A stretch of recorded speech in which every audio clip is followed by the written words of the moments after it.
From the Detroit Free Press, I'm Kayla Cockrell with today's Free Press Voice Briefing. It's Wednesday, August 30th, 2023. I'm John Carlisle with the Detroit Free Press. Scout the dog did not want to be at the animal shelter, so he climbed over one tall fence and then another, crossed a busy highway, entered the automatic doors of a nursing home down the road, walked unnoticed into the lobby, hopped onto a couch, and quietly went to sleep for the night. An astonished nurse found him there the next morning. She called the local animal shelter, which discovered he had escaped from them the night before. Scout was a stray mutt. He had no identity, no history. The shelter staff had given him his new name, but otherwise they knew nothing about him, though they noticed that he had the demeanor of an abused dog. The sheriff came and took him back to the shelter. A few nights later, there was Scout back on that same couch in the nursing home lobby. Somehow he again scaled two fences, crossed a highway without getting run over, sneaked into the front door, jumped onto the same couch as before, and made himself at home for the night. A call was placed again, and he was brought back to the shelter again. A couple nights after that, Scout was back on the couch for the third time. The nurses at the care facility took it as a sign, and they made an important decision. I'm Frank Witzel with the Detroit Free Press. A nearly 200-year-old time capsule was opened Monday to reveal nothing. The time capsule, a 1-foot lead cube, was rediscovered earlier this year at the base of the Thaddeus Kosciuszko Monument at one of America's most important Revolutionary War fortifications, West Point in New York. There was considerable speculation and hype about what was inside. Still, as some academics during the presentation pointed out, perhaps it was the mystery of the time capsule itself and where it was found that was the treasure, not what it might have contained. The moment, they said, connected the past to the present and perhaps even the future.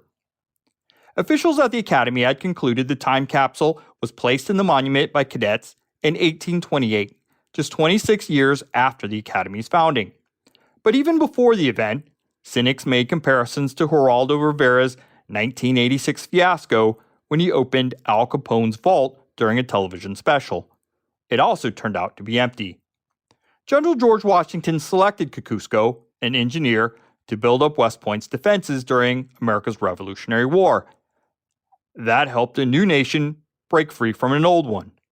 There's now recognition of Kosciuszko not just at West Point, but all over the world, including a monument in Detroit, a gift during America's bicentennial.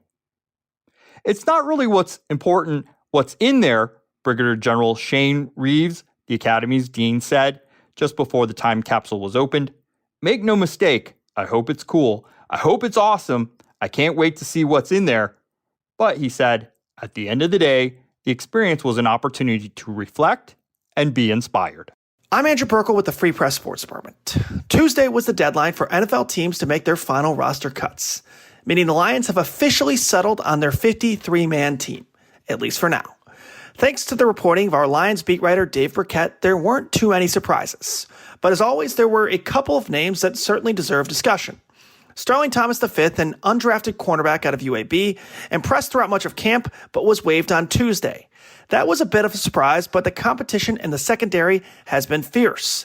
That's especially since the Lions surprised people by activating Emmanuel Moseley, one of their big new signings who had been out with an injury.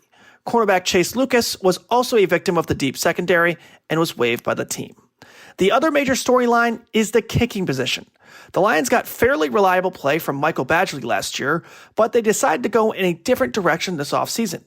What ensued was a long battle between John Parker Romo and Riley Patterson, and on Tuesday it became official that Patterson narrowly won the competition despite a poor close to the preseason. For this loaded Lions team, kicker might be the biggest question mark remaining. Now that the 53-man roster is official, Patterson has won the battle. But don't discount a potential move from the Lions on this front. This is the NFL after all. With as many close games as the Lions might be in, kicker is one position you definitely don't want to mess around with. For much more on the Lions' recently settled roster and the fast approaching season, head to the sports section of our website at freep.com/sports. For more stories from the Detroit Free Press, be sure to check out freep.com.